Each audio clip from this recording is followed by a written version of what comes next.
So I want you to imagine, just for a second, that you are trapped.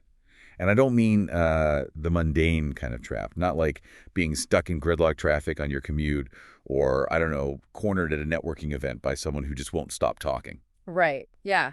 The kind of trap that is a truly impossible, terrifying situation. Exactly. Imagine a wild animal attack Hmm. or a collapsing building. Hmm. Imagine a scenario where your brain instantly processes the geometry and the physics and the biology of the moment and realizes there's just no physical way out of this. You can't fight. No, you cannot run. The threat is absolute and it is right here. So what does your brain do when the body can't escape? I mean, how does human consciousness survive the absolutely unbearable? Well, it does something miraculous, really. It pulls the ultimate emergency lever. It Yes. detaches. It just unplugs. Which, if you think about it, is the ultimate evolutionary sleight of hand. Mm. Because if you were to stay fully present in that moment, like if you were fully feeling the pain and fully perceiving the terror. Processing the reality of your own destruction. Yeah, exactly. Your mind might actually fracture permanently. The conscious self would just shatter. Welcome to Today in the Hypothesis. We are diving into a mountain of fascinating source material today. It's a deeply interdisciplinary research paper titled The Normative Escape. It was prepared by Gemini for an independent researcher named Victor H. Sertouche. And when we say this paper goes everywhere, I mean it goes everywhere. Oh, absolutely everywhere. Yeah. We are going to be talking about subcortical brain biology, the systemic structures of 10,000 years of human history, sociology, medieval art, and even the specific frequencies of shamanic drumming. And the mission of Today in the Hypothesis is actually quite radical. We are going to completely reframe how we understand dissociation. Right, because in modern culture, and certainly in modern medicine, we usually think of emotional numbing or, zoning out or compartmentalizing as a failure. We do. We treat it as a mental health pathology. We look at someone who dissociates and basically say, there's a glitch in your system. But today, we are going to walk through the evidence, proving that dissociation is not a glitch at all. It is a highly evolved, neurobiologically hardwired superpower. It really is the very mechanism that has kept human consciousness intact through the absolute darkest epochs of history. Okay, let's unpack this. Because to understand how this shapes civilization, we have to start by looking inside the body. We have to understand the biological magic trick the brain performs. Exactly. Before we can look at society, we have to look at the wiring of the mammalian brain. From an evolutionary perspective, the source material actually compares dissociation to a fever. See, I found that to be such a clarifying analogy. Because when you have a fever, the fever itself isn't the virus. No, not at all. The fever is your body's highly adapted, immediate defense mechanism against the infection. It's raising the temperature to make the environment totally hostile to the invader. Precisely. And dissociation is the exact same thing for psychological trauma. It is the fever of the mind. And it operates on something evolutionary biologists call the defense cascade. The defense cascade. So this is a sequence of escalating biological responses to danger. It's not just one switch that gets flipped. Right, it's a sliding scale. It's a deeply conserved, phylogenetically ancient sequence. When we say phylogenetically ancient, we mean this isn't some new software update unique to modern humans. Yeah, this hardware goes back millions of years. It's shared across nearly all mammals. And the cascade proceeds along a continuum based on two constantly shifting variables: how close the threat is and whether you have an avenue of escape. Okay. So when a threat first appears on the horizon, the first step is arousal and freezing. Right, the classic deer in the headlights moment. You just stop moving entirely. Your sympathetic nervous system is revving up, but you are completely still, just scanning the environment, trying to figure out if the predator's actually seen you. Yes, you are paralyzing your motor functions temporarily just to gather information. Yeah. Then, if the threat escalates, say the predator spots you and charges, we move to the active defense strategies. Fight or flight. Exactly. Your sympathetic nervous system takes over completely. This is the hyperarousal state. Rapid breathing, your pupils dilate to take in more light, and blood is shunted away from your digestive system. It just pushes it entirely into your major muscle groups. Yeah, your body is flooded with adrenaline. You are trying to physically overpower the threat or outrun it. But our focus today is on what happens when those active strategies fail. Like what happens when the tiger has its jaws around you or you are trapped under the rubble. You can't run and you clearly can't win the fight. That is the pivotal moment. That is where the cascade shifts from active survival to passive survival. The brain essentially realizes that burning energy on a futile fight will only get you killed faster. Wow. So it takes control away from the prefrontal cortex, which is, the logical planning part of your brain that makes you who you are, and it hands the wheel over to older, deeper subcortical midbrain structures. And the first CASA stage in this handover is tonic immobility. This is playing dead. Right. Scientifically called thanatosis. And it's wild to think about what is actually happening in the body here. It's a profound fear response, but the body goes completely rigid. You experience analgesia, which means a total loss of pain sensation, and your gaze becomes totally fixed. And evolutionarily, this is brilliant, because predators are often triggered by movement. If a predator thinks you're already dead, it might loosen its grip or set you down for a second. Giving you a split-second window to escape later. Exactly. It also massively reduces the physiological strain on your body during an attack. But what if even thanatosis isn't enough? Like, what if the attack just continues? There is a stage past playing dead, which is collapsed immobility. Fainting, just a complete loss of consciousness. Yes. Extreme parasympathetic dominance, a sudden total loss of muscle tone, a profound drop in heart rate and blood pressure. The body is literally preserving its core somatic energy and trying to mitigate catastrophic injury by going completely limp. Functionally, it really reminds me of a biological circuit breaker. Like if you have a house that gets hit by a massive, catastrophic power surge, the breaker violently flips itself. It just shuts everything off. The house goes dark.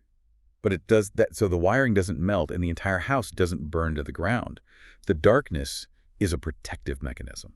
That is the perfect way to visualize it. And the biological mechanism that flips that breaker in the human brain is what the paper calls an endogenous opioid dump. The chemistry of this is wild. Yeah. Because endogenous just means originating from within the organism. So your brain is manufacturing its own hardcore narcotics. Exactly. During acute, inescapable stress, your brain initiates a massive, instantaneous release of natural endorphins and dynorphins. These are your body's internal, heavy-duty painkillers. Wow. This chemical flood acts as a literal shield. It induces stress-induced analgesia, which physically shuts off your pain receptors so you don't feel your body being destroyed. But crucially, it also causes profound emotional numbing, altered time perception, and depersonalization. Depersonalization being that feeling of floating outside your own body, watching the event happen to someone else from the corner of the ceiling. It's the mind's natural anesthetic. And the paper brings in polyvagal theory to explain the actual neurological hardware that delivers this anesthetic. It points to something called the unmyelinated dorsal vagal complex. Right.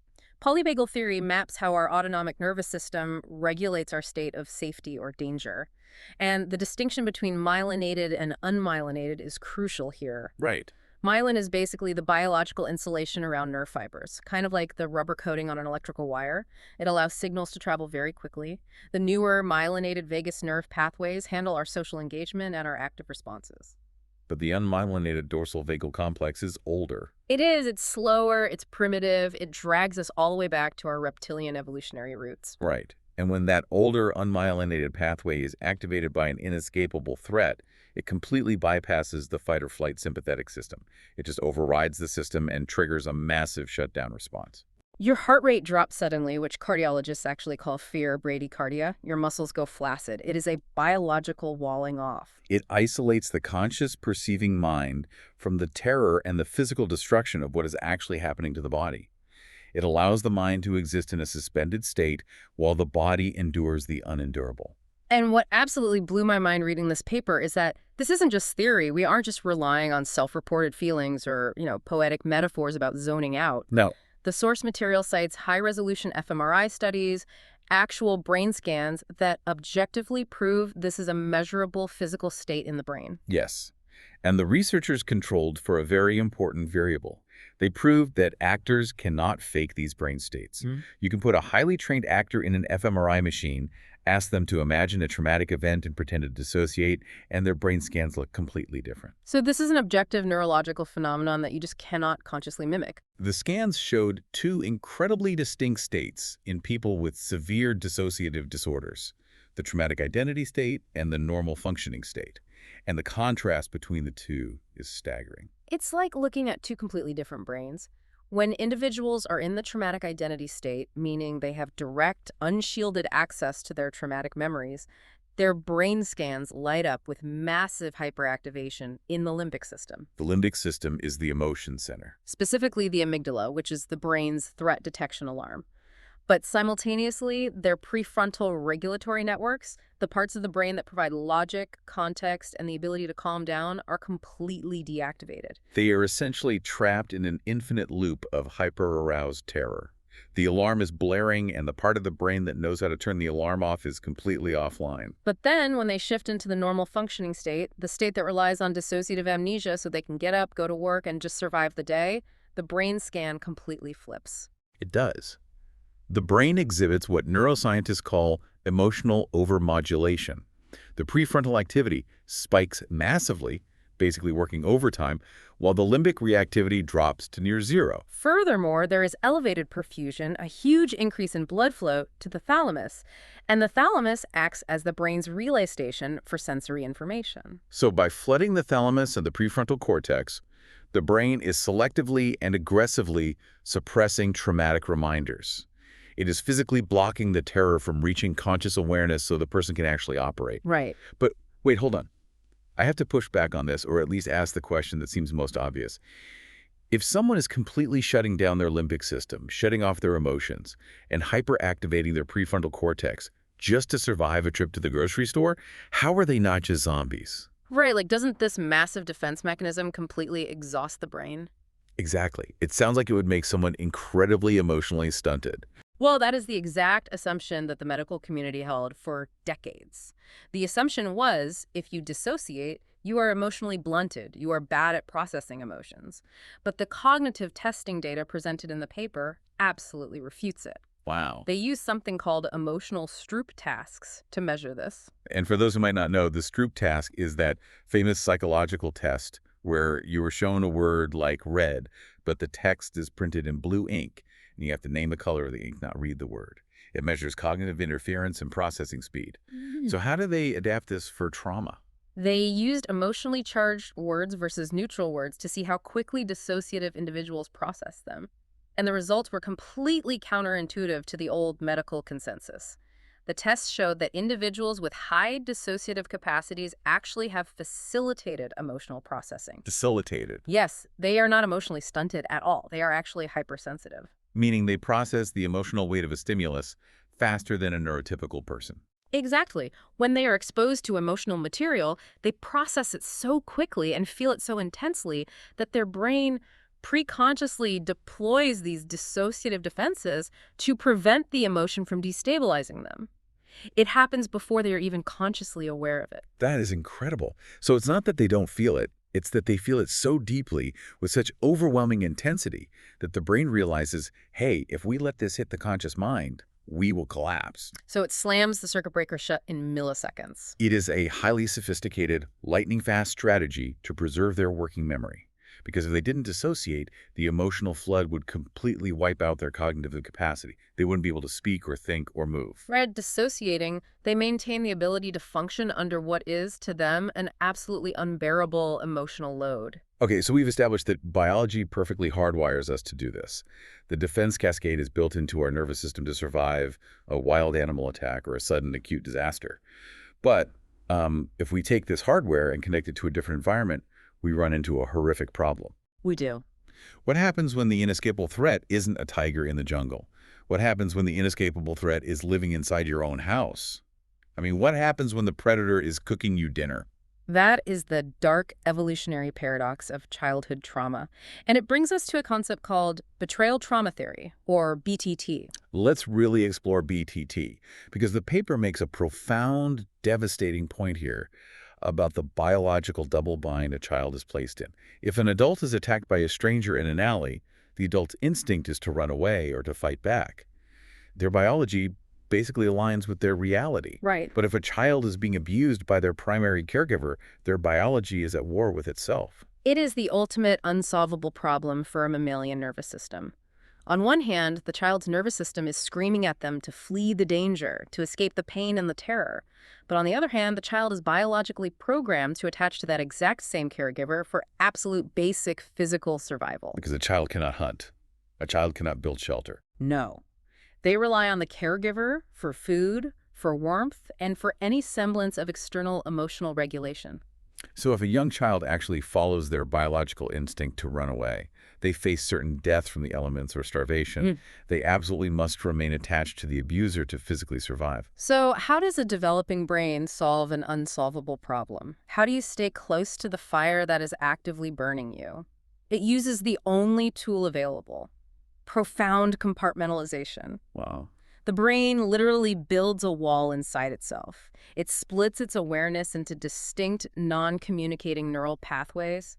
The child walls off the memories, the terror, and the awareness of the abuse, pushing it entirely outside of their conscious, everyday access. Because if they actively remember the abuse, if they hold on to the terror, they won't be able to look that caregiver in the eye and ask for a glass of water. Exactly. They won't be able to smile or play or maintain the necessary attachment that keeps them fed. By actively structurally forgetting the trauma in their day-to-day life, the victim can maintain an apparently normal relationship with the perpetrator. They ensure their immediate physical survival. But the cost is staggering. It is. The cost is psychological integration. The child's identity, their continuous memory, and their emotional regulation never develop into a single cohesive whole. The foundation of their mind is built on a fault line. And the paper explicitly notes that this structural division, this shattering of a unified self to survive an inescapable double bind, is the foundational root of dissociative identity disorder, or DD. Yes. For so long, pop culture has treated DD as a circus act or, a horror movie trope. But when you understand betrayal trauma theory, you realize DD is not a broken brain. Not at all. It is a creative, desperate, frankly brilliant adaptation by a child surviving the unendurable. It is the human spirit refusing to die. It really is. And the source material takes this concept of betrayal trauma, this dynamic of being trapped with your abuser, and broadens the lens significantly. Because this isn't just a dynamic that happens behind closed doors between one bad parent and one unlucky child. Right. For vast sweeping stretches of human history, this double bind was a systemic, codified reality for entire demographics of people. This is where the paper dives deep into the concept of systemic structural patriarchy. I want to be very clear here. We are just reporting on the historical and sociological framework provided in the source material. We aren't endorsing any specific political viewpoint. Of course. But the paper argues that for roughly the last 8,000 to 10,000 years, following the agricultural revolution, social systems were established globally where women, girls, and marginalized individuals were kept legally, economically, and physically subordinate to male authority. Yes. And we have to look at what that actually means on a daily basis. Under those historical conditions, the paper points out that domestic violence, systemic sexual exploitation, and the complete deprivation of bodily autonomy were not isolated, rare crimes that society punished. No. They were normalized, legally sanctioned, ongoing features of the social structure. If you were a subordinate person in these societies, say a wife in ancient Rome or a servant in Victorian England, you were in a state of constant, inescapable vulnerability. You could not legally flee an abusive home. You had no right to own property, so you couldn't economically survive on your own. You couldn't just get a job and rent an apartment. So you are trapped in the exact same biological double bind as the child in betrayal trauma theory, just scaled up to a societal level. You have to attach to and serve the very system or person that is harming you in order to eat and have a roof over your head. And because you cannot physically escape, dissociation becomes the necessary everyday baseline for survival. It wasn't an acute response to a single bad day. It was a way of life. Entire generations of women and marginalized people had to deploy these dissociative defenses, self-silencing, emotional numbing, cognitive detachment, depersonalization, just to endure the daily reality of their lives without completely losing their minds. The paper makes a really tragic, vital observation about how this ambient trauma manifests differently based on gender socialization, which ends up functioning as the engine that fuels the cycle. Let's talk about that, because the way society shapes our coping mechanisms is devastating. Historically, when children are exposed to this kind of systemic violence and adversity in the home, society dictates how they are allowed to express that pain. Right. Abused boys, historically, are socialized to externalize their trauma. They are permitted, even encouraged in some cultures, to act out. They become aggressive, they seek control, and tragically, because they never process the root terror, they often end up perpetuating interpersonal violence themselves when they grow up. They take the internal trauma and push it outward onto others. But abused girls, under these historical patriarchal systems, were socialized to do the exact opposite. They were not allowed to express anger. They were not allowed to act out. They were strictly socialized to internalize the distress. To engage in self-blame? Yes, to view the abuse as their own moral failing, and to engage in profound dissociative self-silencing.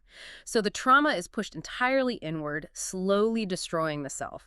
And the expert consensus in the source is that this differential adaptation is exactly what maintains the intergenerational cycle of gender inequality. The boys grow up to recreate the violence, and the girls grow up wired to dissociate and endure it. Exactly. The dissociation of the victims isn't a personal failure. It is forced by communities and legal institutions that actively ignore the violence, perpetuating a collective society-wide forgetting. It is a heavy, necessary realization. We've seen how dissociation protects the individual child, or how it acts as a survival mechanism for a subordinated group within a household. But the paper zooms out even further. What happens when violence and death aren't just in the home, but completely engulf an entire civilization? This is where we step into history's Hall of Mirrors. Because when the sheer scale of physical suffering and social collapse exceeds the coping capacity of an entire population, individual psychological responses merge. They synthesize into a collective traumatic disposition. An entire society enters the defense cascade. The prime historical anchor the paper gives for this is the 30 Years' War, which tore through Central Europe from 1618 to 1648. And the numbers here are almost impossible to conceptualize: 5 million people dead. And what is crucial to understand is that the vast majority of those 5 million deaths weren't soldiers killing each other with muskets on a battlefield. No, not at all. They were from the downstream horrors of the conflict. Massive, sweeping famine, plague, marauding mercenary armies who weren't getting paid, so they just stripped the countryside bare, brutalizing civilian populations year after year. Try to imagine the emotional climate of Central Europe for 3 straight decades. It was defined by a constant, inescapable, daily threat of horrific death.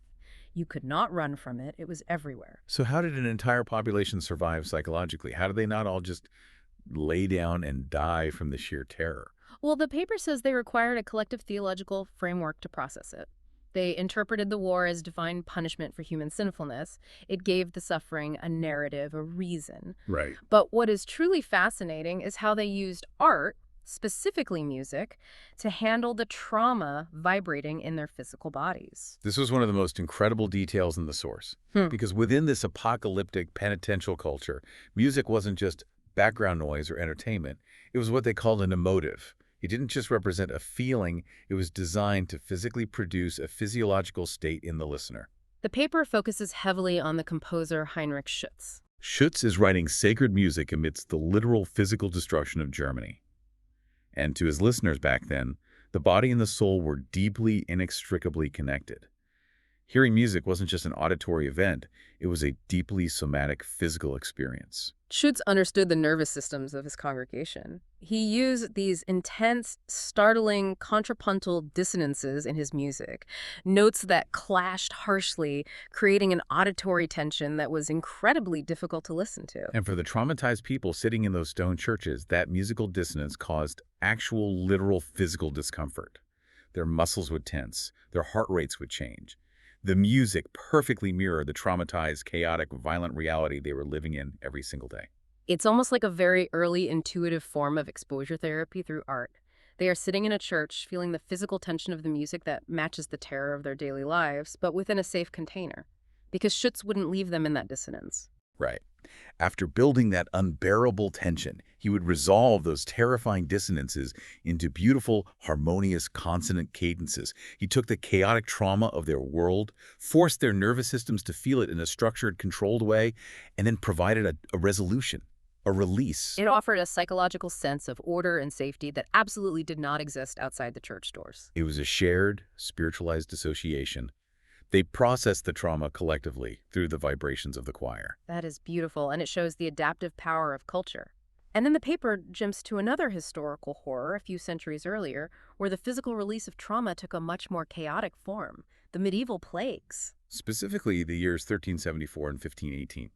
We're talking about communities in Europe that were completely, repeatedly devastated by floods, leprosy outbreaks, syphilis, and the lingering horrors of the Black Death. And in these hyper-distressed, apocalyptic environments, we see these massive outbreaks of mass psychogenic motor hysteria, the famous dancing plagues. Yes, I'm sure many listeners have heard of this. I've definitely heard about it. And the explanation you always get in pop history articles is, oh, they accidentally ate bad rye bread that was infected with a fungus called ergot. It was ergot poisoning, basically medieval LSD. They were just tripping. But the source material completely rejects that myth. It does, and for very good scientific reason.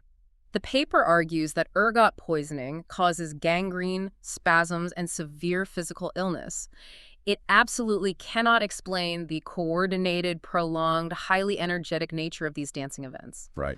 What actually happened was that hundreds of people, completely overwhelmed by catastrophic compounding trauma, spontaneously entered into prolonged, involuntary dissociative trances. They danced for days, sometimes weeks, with bruised and bleeding feet completely lost to the world.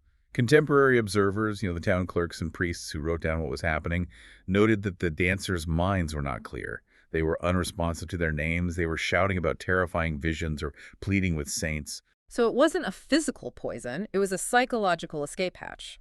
The community was heavily conditioned by their religion to believe in supernatural possession and the specific wrath of Saint Vitus. So when the sheer weight of the trauma, the death, the starvation, the disease became too much to bear, their brains used that cultural framework to snap the circuit breaker. Their nervous systems bypassed the active fight or flight because, you can't fight a plague. No. So they went into a dissociative trance to physically, exhaustingly release the pent-up terror in their bodies. It was a mass psychogenic defense mechanism. And this brings us to another major historical shift in how we understand trauma. We moved from the plagues and famines of the Middle Ages to the emergence of industrialized warfare. Right, World War I, the trenches, the heavy artillery. We've gone from the slow creep of famine to the unprecedented, concussive, deafening force of high explosive shells. The continuous sensory overload of the trenches is almost unimaginable. The constant mud, the noise that could literally rupture your eardrums, the sight of your friends being vaporized, and the absolute inability to run away. It's horrific. This environment caused over 65,000 British soldiers alone to suffer complete, debilitating mental breakdowns. We're talking about hysterical muteness, where men simply couldn't speak, sudden paralysis of the limbs, severe cognitive confusion, tremors, and night terrors. And the Edwardian medical community had absolutely no idea what to do with men who had no visible physical wounds, no shrapnel in their bodies, but were profoundly, fundamentally impaired. The paper tracks the diagnostic evolution of this crisis, and it's fascinating to see these Victorian-minded doctors scrambling to explain dissociation. First, they labeled it shell shock. Right, because their medical paradigm insisted that all ailments must have a physical biological root. They initially assumed that the actual concussive blast wave of the exploding shells was causing microscopic physical lesions in the brain tissue. They couldn't conceptualize a purely psychological injury of that magnitude. To them, the mind couldn't break the body unless the body was physically hit first. But that theory fell apart very quickly, because soldiers who hadn't even been near the front lines, men who had never been close to an exploding shell, started showing the exact same symptoms of paralysis and muteness. So the terminology had to shift. They started calling it war neuroses. This was heavily influenced by the rise of psychoanalysis at the time. They linked the symptoms to repressed mental conflict and psychodynamic hysteria. And eventually, the medical establishment adopted the term neurasthenia, which sounds very scientific, but it was basically just a label for nerve exhaustion and emotional depletion. It reframed the breakdown as a temporary fatigue of the nervous system, implying that if the soldier just got some rest and stiffened his upper lip, he'd be fine. It was a way to avoid acknowledging the profound horror of what the war was actually doing to the human mind. But thanks to dedicated doctors like W.H.R. Rivers at Craig Lockhart War Hospital, who actually listened to his patients, they finally started to recognize that shell shock wasn't cowardice, and it wasn't microscopic brain lesions. It was a profound, involuntary dissociative defense. Exactly. The soldier's brain, confronted by continuous, inescapable death for months on end, simply shut down sensory and motor functions to prevent the conscious self from completely collapsing. It was the dorsal vagal shutdown response we talked about earlier, the biological circuit breaker, but happening on a mass scale to tens of thousands of young men And here is where it gets really interesting. The paper looks at how this psychological deadening wasn't just recorded in medical charts. It was documented in real time, with agonizing clarity, through the war poetry of the era, specifically the work of Wilfred Owen. Wilfred Owen's poetry is an absolute masterclass in describing the phenomenology of dissociation. He was capturing the subjective experience of a shattered nervous system long before we had fMRI machines to scan it. The paper cites his poem Mental Cases, which describes the shell-shocked soldiers in the hospital wards as purgatorial shadows. He writes that their minds have been ravished by the memory of multitudinous murders. But the line that actually gave me chills was when he described their faces. He writes that their eyes are shrinking back into their brains because the sunlight itself feels like a blood smear. It's the ultimate visual description of the mind retreating from reality. The sensory input of the world is too painful, so the consciousness physically recoils. And in another poem, Disabled, he describes a double amputee veteran who has returned home. The emotional and sensory numbness of this veteran is so profound he can't even feel the warmth of human touch anymore. Oh, wow. The mind desperately tried to survive the horror of the trench by turning off its receptors, but the tragic result is a permanent cold detachment from the living world. The anesthetic never wore off. And once again, just like with Schutz's music, we see human beings using art and literature as a defense mechanism to structure their trauma. The expert in the source material connects us all the way back to Giovanni Boccaccio's famous work, The Decameron. Yes, Boccaccio wrote the Decameron in the immediate, devastating aftermath of the 1348 Black Death in Florence, Italy, which killed over half the city's population in a matter of months. The premise of the story is that 10 young people escape the rotting, plague-ridden city, retreat to a beautiful country estate, and pass the time by telling each other 100 different stories over 10 days. And the paper argues this isn't just a clever framing device for a collection of short stories. It is an intentional, structured, dissociative frame. Exactly. The act of storytelling acts as a suspension of randomness. When you are living in a world where your family and friends are dying randomly, horribly, and without reason, your brain cannot process the chaos. It's just too much. Creating a highly structured, rigid narrative, 10 people, 10 days, 100 stories, directs the psychic energy away from the trauma. It creates a safe, contained, alternate reality. Within those stories, they can experience imaginative play, humor, romance, and moral reflection.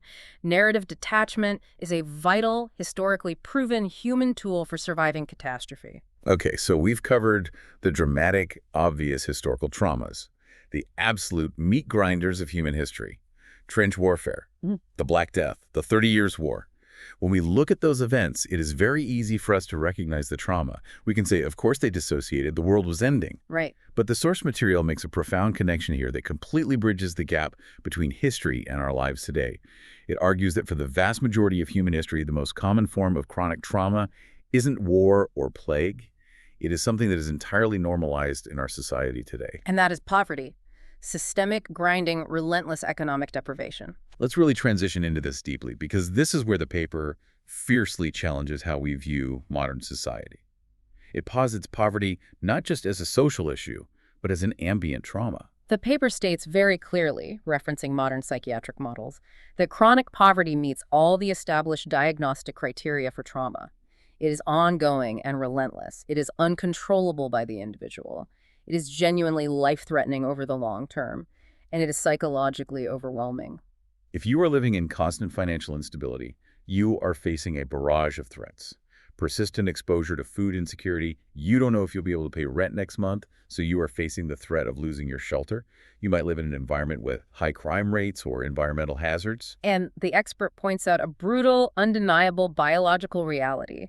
The human autonomic nervous system does not differentiate between a physical assailant in an alleyway and systemic material deprivation. To the nervous system, a threat to survival is a threat to survival. Constant, unyielding financial stress continuously activates the HPA axis, the hypothalamic pituitary adrenal axis. This is the body's primary stress response system. And when it is constantly activated, it floods the body with cortisol. Over a short burst, cortisol is helpful. But chronic, long-term cortisol exposure is toxic. It disrupts everything. It degrades emotional regulation. It shrinks the hippocampus, damaging memory formation. It suppresses the immune response. And it even alters the physical development of the prefrontal cortex in children. Imagine you're trying to plan a 5-year career goal. Or imagine trying to be deeply emotionally vulnerable and present in a romantic relationship. Now imagine trying to do either of those things when you literally do not know how you're going to pay for groceries on Tuesday. You can't. You just can't. Your brain won't let you. Because your cognitive energy must be entirely, violently redirected toward immediate survival-oriented tasks. The future doesn't exist when the present is an emergency. And this is where the paper points out how affluent societies, and specifically affluent medical systems, fundamentally misunderstand and pathologize survival behaviors. Yes, this point was so illuminating. Behaviors that get labeled as pathological or dysfunctional in a sterile clinical setting, things like intense hypervigilance, emotional blunting, a lack of long-term planning, or dissociative detachment, these are actually functional, necessary adaptations. They really are. If you live in an environment of severe deprivation where every day is a battle against the current, dissociation acts as an essential psychological barrier. It dampens your emotional reactivity so you can keep getting up and functioning even when you're absolutely bone-deep exhausted. If a person living in deep poverty felt the full emotional weight of the systemic injustice they faced and fully processed the daily survival terror, they would collapse. They wouldn't be able to go to work. The numbing is an absolute requirement for survival, and the hard data from public health studies absolutely backs this up. The statistics in the paper are striking. PTSD symptoms are heavily clustered in economically deprived areas. Yeah. They looked at prevalence rates, and the lowest income quintile, the poorest 20% of the population, has a 33.6% prevalence of PTSD symptoms. And you have to compare that to the wealthiest 20% of the population. Which is just 9.7%. That is a massive, gaping disparity. And the source highlights a specific, focused study on low-income Black women that perfectly illustrates the mechanism behind this. The study proved that the daily, grinding, ambient stress of just trying to meet basic physical needs dynamically alters the nervous system. It dramatically increases a person's vulnerability to developing severe clinical post-traumatic symptoms when an acute violent event, like a physical assault or an accident, does occur. Right, because their nervous system is already redlining. The baseline stress is so high and the cortisol is so pervasive that the system has no buffer left. When a specific traumatic event happens, the circuit breaker doesn't just flip, it shatters. The paper definitively states that economic deprivation is a primary originating source of traumatic stress. Which fundamentally reframes everything. It means the deployment of dissociative defenses in these communities is the normal, protective, biological default for populations trapped in poverty. It's not a mental illness, it is a structural economic injury showing up in the body. Exactly. It's a physiological response to a hostile environment. Okay, so if poverty, historical violence, and systemic subjugation literally, physically wire our nervous systems for dissociation, does that wiring stop with us? When we die, does the cascade end? Or do we pass that hypervigilant defense cascade on to our children? This raises one of the most profound and fiercely debated questions in modern science, the mechanics of transgenerational transmission. And the short answer presented by the source material is no, it doesn't stop with us. The legacy of trauma echoes in the blood and in the household. The paper outlines two main pathways for this transmission, psychosocial and biological. Let's start with the psychosocial because it makes so much intuitive sense. The paper uses the clinical profiles of Holocaust survivors, mapped out by a foundational researcher named Daniele, to show how this works across 3 distinct generations. It is a profound, tragic mapping of grief, silence, and resilience. So you start with the first generation, the direct survivors of the camps. To cope with the unimaginable, world-ending horrors they endured, many deployed extreme emotional numbing. They maintained what Daniele called a conspiracy of silence. They simply couldn't talk about the past because revisiting the memories was too dangerous to their daily functioning. Which makes perfect biological sense for their immediate survival. We just spent 20 minutes explaining why the brain does that. But then they have children, the second generation. They raise a family in peacetime. Right, but those children grew up in a home characterized by invisible boundaries, unexpressed guilt, and deep emotional neglect.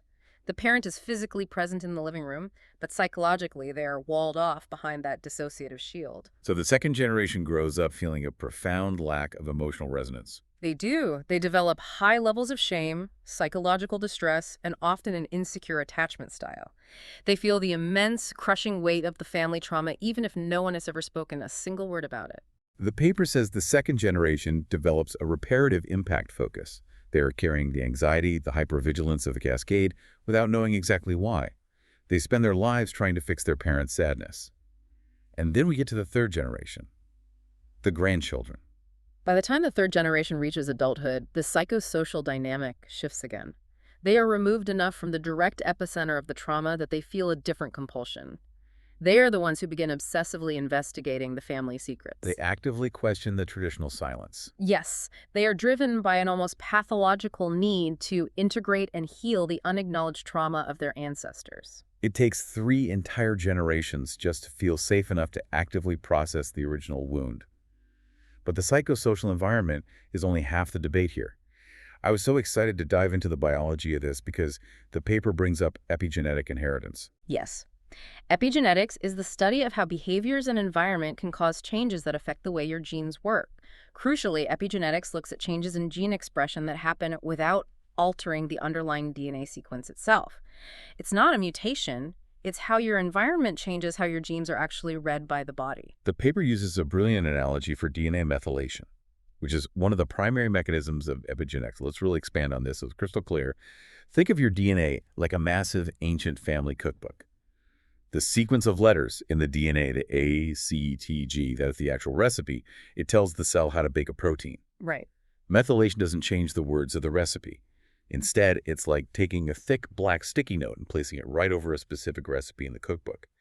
The instructions for, say, how to regulate cortisol and calm down, they're still physically there on the page, but the cell's machinery can't read them anymore because the sticky note is blocking it. That's a great visualization. And this happens alongside other epigenetic mechanisms, like histone modification.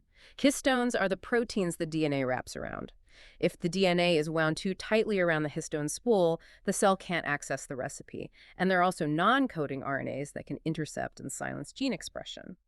The massive question scientists are asking is, do those sticky notes, placed there by trauma, get passed down to your kids? The paper brings in Dr. Rachel Yehuda's landmark 2015 study to argue, yes, they do. She looked at Holocaust survivors and their offspring, and she found similar epigenetic chemical markers, similar sticky notes, on specific stress-related genes in both generations. The trauma literally left a chemical signature on the parent's biology that appeared to be inherited by the child. It is an incredibly compelling finding, and it made massive waves in the scientific community. But as the source material fairly notes, we have to acknowledge the fierce, ongoing debate within genetics about this. Right, and I have to play devil's advocate here, because this is where the science gets really tricky. While we see transgenerational epigenetic inheritance very clearly in animal models, like mice inheriting a fear of a certain smell, human biology is different. Very different. In human reproduction, basic biology teaches us that DNA methylation, those sticky notes, is supposed to be almost entirely erased during fertilization and early embryonic development. The slate gets wiped completely clean so the new embryo can start fresh. So how on earth could a trauma marker from 1944 survive fertilization to end up in a child born in 1955? That is the exact counter-argument, which leads many geneticists to argue that what we are seeing in Yehuda's study isn't strictly biological inheritance passed down through the sperm or the egg at the moment of conception. Instead, they argue that the transmission of these trauma markers is actually mediated by the infant's early caregiving environment. If a traumatized mother has chronically high cortisol levels while pregnant, that floods the uterine environment and places new sticky notes on the developing fetus. Or even after birth, if the parent's emotional numbing, the dissociation we talked about, affects how they hold, soothe, and interact with the infant, that stressful early environment triggers the infant's own body to place new sticky notes on their DNA. Exactly. So it's not that you inherit the trauma biologically at conception. It's that the traumatized, hypervigilant environment you were born into immediately shapes your epigenetic profile to match your parents. But ultimately, whether the mechanism is purely biological or behaviorally mediated, the clinical result is exactly the same. The defense cascade gets passed down. The child is born primed for dissociation. Which brings us to a really fascinating sociological pivot. Because if trauma is ambient, if poverty, war, and systemic abuse have been everywhere for thousands of years, and if we are constantly passing this hypervigilant cascade down generation after generation, how did early societies survive? How did they keep everyone from just fragmenting completely under the weight of this ocean of dissociation? They built cultural scaffolding. They understood, perhaps intuitively, that these altered states of consciousness were inevitable. So they created socially sanctioned, structured ways to control, validate, and harness them. And the paper gives incredible examples of this, starting with possession trance disorder, or PTD. This is so interesting because in modern Western psychiatry, we might look at someone claiming to be possessed by a spirit or speaking in tongues and immediately pathologize it as a psychotic break. But the source material explains that in many non-Western or historically marginalized communities, spirit possession functions as an idiom of distress. Right. It is a culturally integrated, safe way to express severe psychological suffering. The paper shares a highly specific clinical case study that perfectly illustrates the utility of this. It's about a 32-year-old woman living in rural Rajasthan, India. She was living under severe, inescapable domestic stress. She had suffered consecutive miscarriages, and her extended family was placing immense, crushing pressure on her to produce a male heir. The stress was absolute. She couldn't leave the family, she couldn't change her biology, and she couldn't yell at her elders. So her brain deployed the only defense it had, an involuntary possession trance. Yes. During these episodes, her normal subjugated identity was temporarily replaced by the identity of a powerful ancestral spirit. She would speak in a completely different voice, she would physically shake, and most importantly, she would express profound anger and dictate demands to the family. And this is where the cultural scaffolding saves her. Because her anger and her rebellious actions were attributed entirely to this ancestral spirit and not to her conscious self, she was granted a safe, protected space to protest. She couldn't be socially blamed, punished, or cast out for what the spirit said.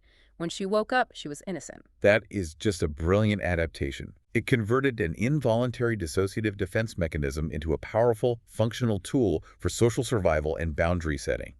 She found a way to articulate her intense distress and challenge the family authority without risking her physical position in the community. Exactly. And it's not just possession trances. The paper also looks at the actual hard neuroscience of shamanism and ritualistic trances, which were used globally to manage collective trauma.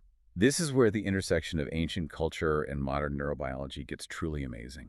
Across incredibly diverse cultures globally, from Siberia to the Amazon to indigenous North America, you see the widespread use of repetitive drumming, chanting, and dancing to induce deep states of trance.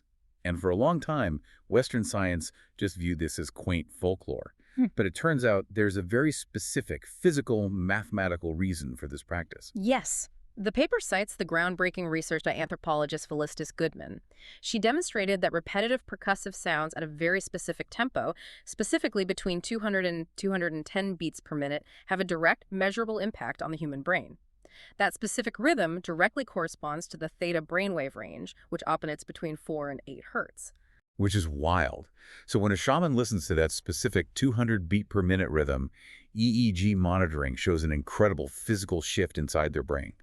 Activity moves pronouncedly away from the left hemisphere, which is our analytical, logical, language-based side, and shifts heavily over to the right hemisphere, which processes imagery, emotion, and holistic experience. It induces a state of ego dissolution. The theta wave drumming literally calms the default mode network. The default mode network is the part of the brain responsible for your sense of self and that constant chattering inner monologue that worries about the past and the future.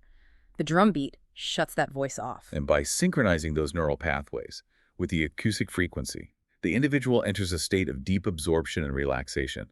They mentally transcend their physical surroundings. They are dissociating, yes, but they're doing it intentionally within a highly structured, culturally validated container. Right. This allows them to process traumatic experiences, receive communal support, and discharge nervous system energy safely, instead of fragmenting into dysfunction. Okay, so ancient societies had spirit possession, they had shamanic drumming, they had Heinrich Schitz's dissonant church music, they had scaffolding.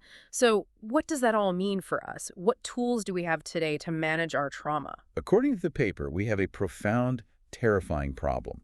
We have lost the scaffolding, but the trauma remains. We are living in what the source conceptualizes as the age of dissociation. Right. It contrasts our current era with the 1950s, which the poet W.H. Auden famously dubbed the age of anxiety. Anxiety is an active state. It's the sympathetic nervous system looking for a threat. But the existential threats we face today are fundamentally different. We're dealing with climate collapse, continuous live-streamed global conflict, pervasive systemic corruption, and vast economic inequality. These threats are diffuse. They are everywhere. Everywhere, all the time. They are inescapable, and crucially, they vastly surpass the individual human capacity for coherent psychological processing. We are drowning in high-definition information about global suffering that we cannot personally fix.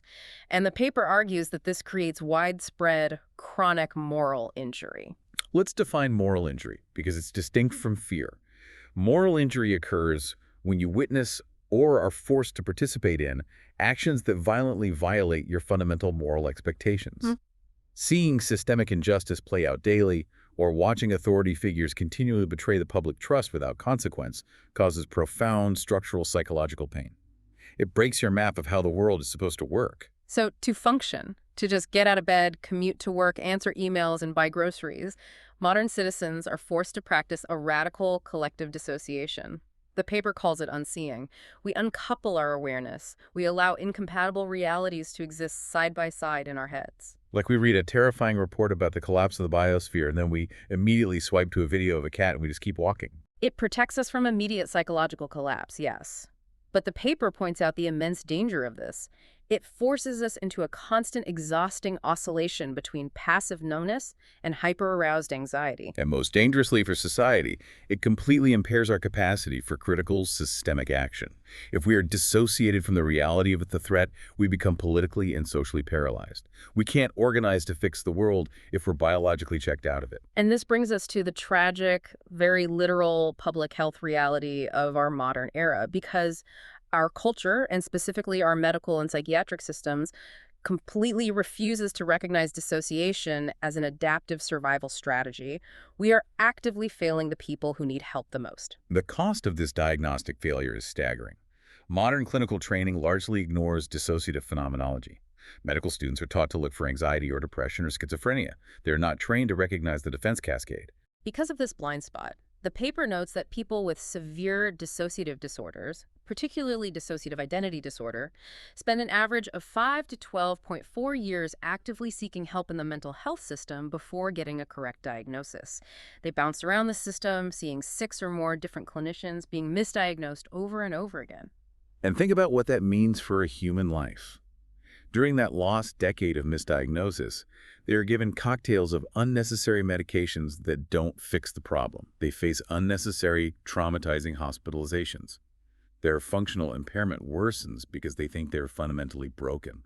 The risk of self-harm and suicide remains incredibly high during this period because the core issue, the trauma-induced structural dissociation, is never actually addressed by the doctors treating them. And beyond the immense human suffering, the paper highlights the immense economic impact of this systemic failure. It provides a highly detailed case study from Northern Ireland looking specifically at the cost of untreated PTSD and trauma. The annual direct healthcare cost, just hospital visits and prescriptions, is $47 million US. But when you factor in the societal costs, lost productivity, disability payments, absenteeism from work, the ripple effects on the community, that number jumps to a staggering $246 million US annually. It's a massive bleeding strain on society, all because we miscategorize the injury. But the paper does not leave us in despair. There's incredibly hopeful data here. The solution is actually right in front of us, and it works. When patients are finally given an accurate diagnosis, and when they are provided with specialized trauma-informed treatment that respects their dissociation, the results are incredible. Symptoms improve significantly, self-destructive behaviors drop, and overall healthcare utilization costs decrease by 25 to 64%. It makes a massive, measurable difference. But to get there, it requires a fundamental, foundational paradigm shift in how we view the mind. We have to stop viewing the dissociative mind as a broken brain. We have to view it through the long, validating lens of evolution. Which perfectly brings us to the synthesis of this entire sprawling journey we've taken today. We started at the very root, the subcortical structures of the mammalian brain.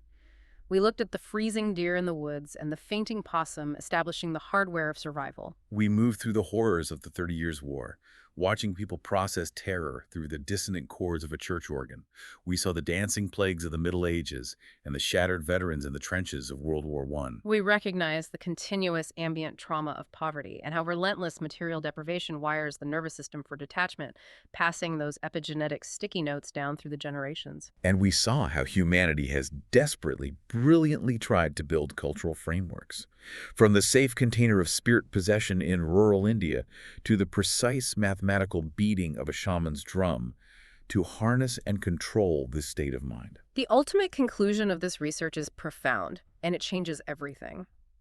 Dissociation is not a failure of character. It is not a brain gone wrong. It's a brain gone right. It is a brilliant, desperate, evolutionary adaptation designed to protect the fragile flame of human consciousness in an overwhelmingly hostile world. It is the mind's ultimate act of resilience. It is the body saying, I will take the damage so the soul can survive. Exactly. So I want to leave you with a final provocative thought to mull over. Think about the times in your own life when you felt numb. You know, the moments when you felt detached or totally zoned out, or like you were floating outside of your own body, watching yourself navigate a crisis. Right. What if, instead of viewing those moments as personal failures or glitches or weaknesses, what if you view them as ancient biological love letters from your own brain? Your nervous system stepping in, flipping the breaker to carry a weight you were never meant to hold alone. It changes everything about how we understand ourselves and how much grace we should give our own minds. It really does. Thank you for joining us today in The Hypothesis. If this completely changed how you view the human mind, please make sure to subscribe and share.